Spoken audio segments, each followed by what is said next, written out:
Olá, seja muito bem-vindo a esse canal, que Deus lhe abençoe, que você e sua família neste momento estejam gozando de muita alegria, muita paz e muita saúde.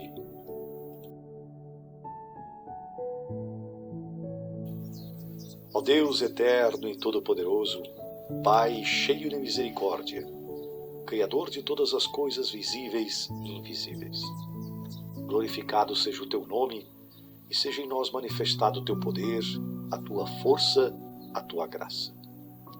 Ó Espírito Santo, luz eterna de Deus, inunda-nos com o dom do temor, nele que é a alegria e a coroa da sabedoria.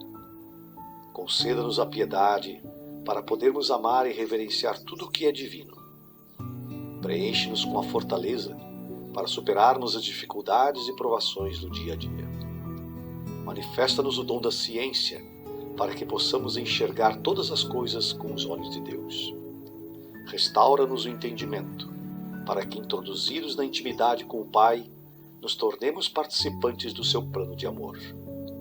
Invada-nos com a tua sabedoria, a inteligência prudente, para que façamos, pensemos, sintamos e decidamos através da tua graça. Favorece-nos com o dom do conselho, para que possamos auxiliar o nosso próximo com pureza e sinceridade, sugerindo o que é lícito e mais adequado para a alma. Frutifica em nós o amor, a alegria, a paz, a paciência, a amabilidade, o domínio próprio, a bondade, a lealdade e a mansidão.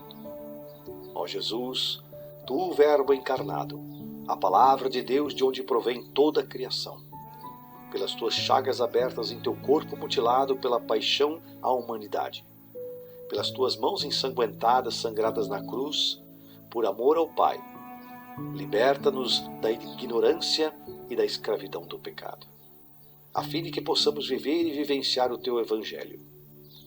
Cura-nos, Senhor, toca agora em nosso coração e cicatriza as nossas feridas, cura as nossas mágoas, elimina os nossos ressentimentos, transforma as dores de nossos traumas em lembranças dignas de louvor e bênção. Ó Santíssima Virgem Maria, Mãe de Deus e Mãe da Igreja, pela tua poderosa intercessão, que o nosso empenho em conhecer a doutrina católica una-se ao esforço catequético da Igreja inteira, em todos os níveis, principalmente neste tempo derradeiro em que a evangelização se torna ainda mais fundamental para a nossa salvação. Ó Trindade Santa, que consagrados pela tua palavra, sejamos merecedores da abundância de felicidade. Amém.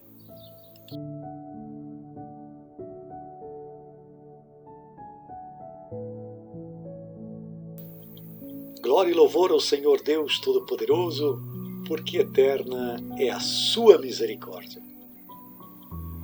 Estamos agora nas últimas partes do nosso credo.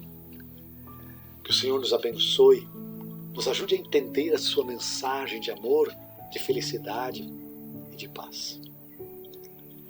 Queridos irmãos, o perdão dos pecados foi um ato transmitido do Espírito Santo aos apóstolos e, consequentemente, passado aos seus sucessores, os bispos e sacerdotes, onde Cristo, pelo seu poder divino de perdoar os pecados, disse: recebei o Espírito Santo. Aqueles a quem perdoardes os pecados serão perdoados, e aqueles a quem os retiverdes serão retidos, conforme está escrito em João 20, 22 e 23. Ou seja, à Igreja foi concedida e conferida a missão e o poder de perdoar os pecados, porque o próprio Cristo assim conferiu.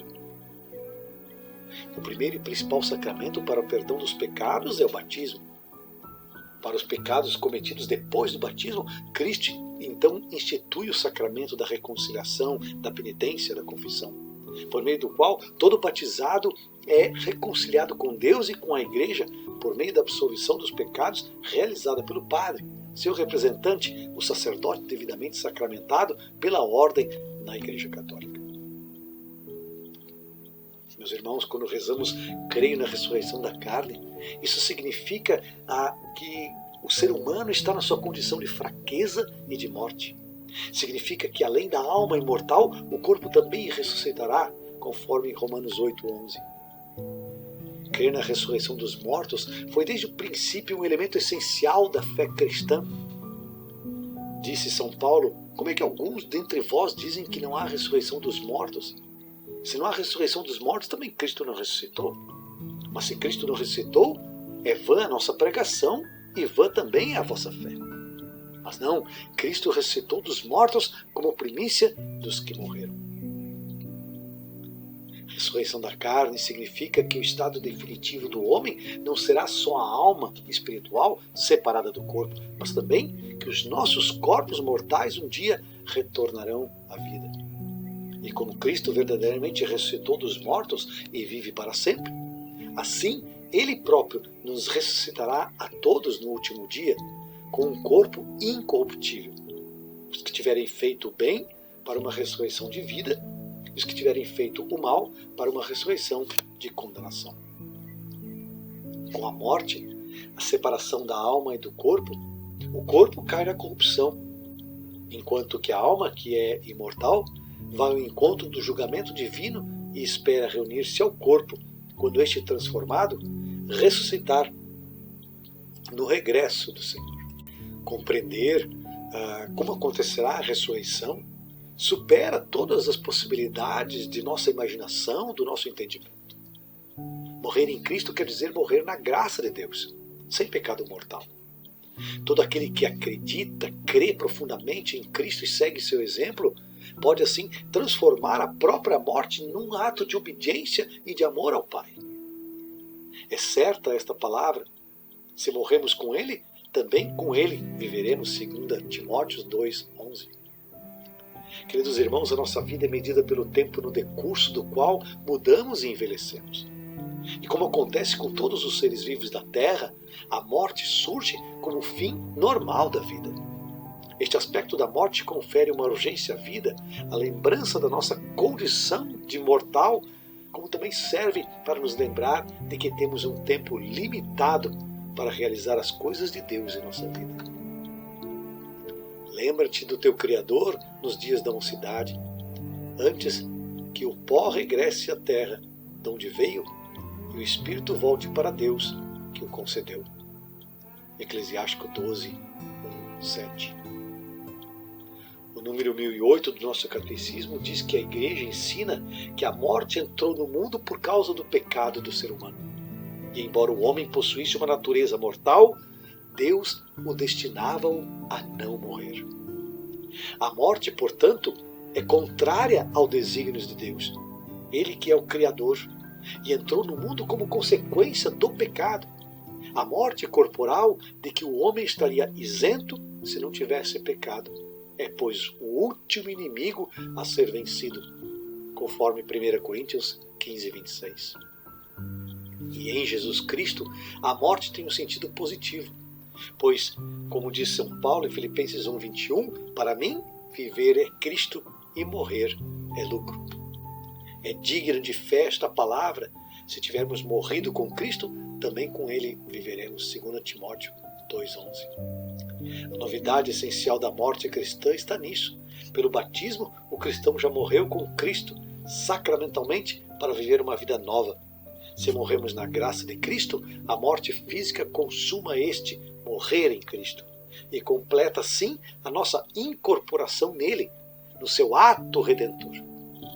Santo Inácio de Antioquia declarou: é bom para mim morrer em Cristo Jesus, mais do que reinar de um extremo ao outro da terra. É a Ele que eu procuro, Ele que morreu por nós. É a Ele que eu quero, Ele que ressuscitou para nós. Estou prestes a nascer. Deixai-me receber a luz pura. Quando lá tiver chegado, serei um homem. Queridos irmãos, a morte é o fim da peregrinação terrena do homem, do tempo de graça e misericórdia que Deus nos oferece, segundo o plano divino, para decidirmos pela salvação. Quando acabar a nossa vida sobre a terra, que é só uma, não voltaremos a outras vidas terrestres. O homem morre somente uma vez, conforme Hebreus 9:27. Por isso, não existe reencarnação, apenas ressurreição. E ressurreição para a vida eterna, que se iniciará imediatamente após a morte. Será precedida para cada um por um juízo particular realizado por Cristo, juiz dos vivos e dos mortos, e será confirmada pelo juízo final.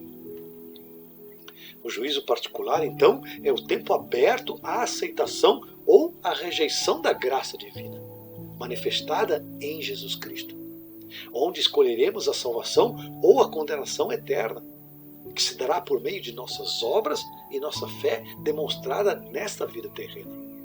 Nossa decisão pela felicidade suprema, definitiva e que jamais se acabará, ou pelo sofrimento que não terá fim, a condenação eterna daqueles que, por escolha livre, morrem em pecado mortal e terão como consequência a eterna separação de Deus. Como disse Jesus em Mateus 25:41, afastai-vos de mim, malditos, para o fogo eterno. Para os que precisarem de purificação, pois ao céu só ascende quem é puro de coração, há purgatório. Estado também dos que morrem na amizade de Deus, mas embora seguros da sua salvação eterna, necessitam de uma limpeza íntima da alma para entrar na glória de Deus. Muitos então podem perguntar, mas se Deus é amor, se Deus é misericórdia, como pode alguém ir para o castigo eterno do inferno e ficar longe de Deus?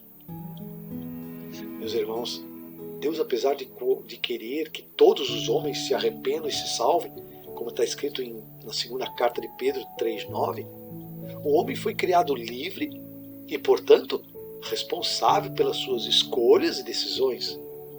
Ou seja, é o próprio ser humano que, em plena autonomia, se exclui voluntariamente da comunhão com Deus.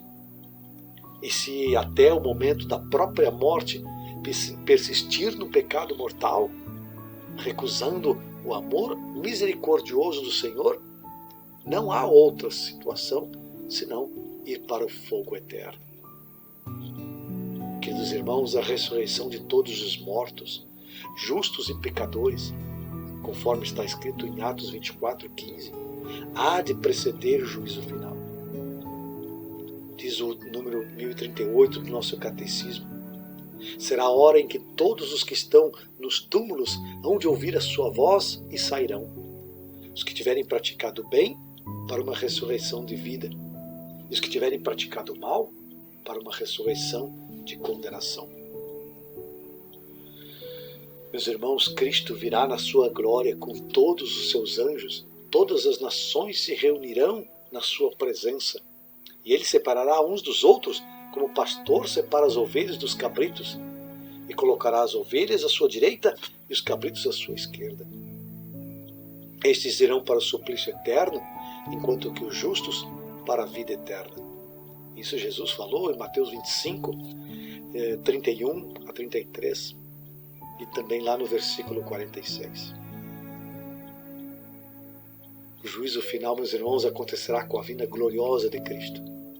Só o Pai sabe o dia e a hora, e só Ele decide sobre a sua vinda, onde revelará como a justiça de Deus triunfa de todas as injustiças cometidas pelas suas criaturas e como o seu amor é mais forte do que a morte. Por isso, a mensagem do juízo final não deve ser entendida como uma ocasião de medo e desespero, mas sim um apelo à conversão, enquanto Deus dá ainda aos homens o tempo favorável, o tempo da salvação, conforme 2 Coríntios 6:2. E depois do juízo final, o próprio universo, libertado da escravidão e da corrupção, participará da glória de Cristo com a inauguração dos novos céus e da nova terra. 2 Pedro 3:13. Será assim alcançada a plenitude do reino de Deus, a realização definitiva dos desígnios salvíficos de Deus, de recapitular em Cristo todas as coisas, as do céu e as da terra.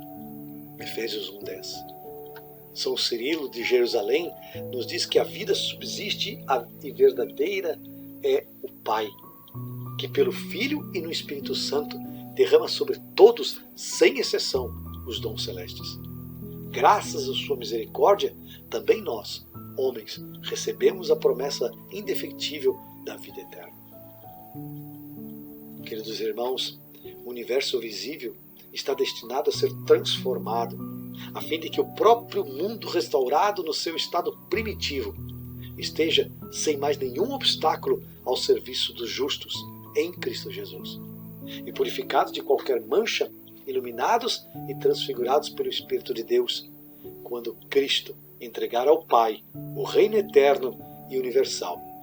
Então, conforme 1 Coríntios 15:28, Deus será tudo em todos.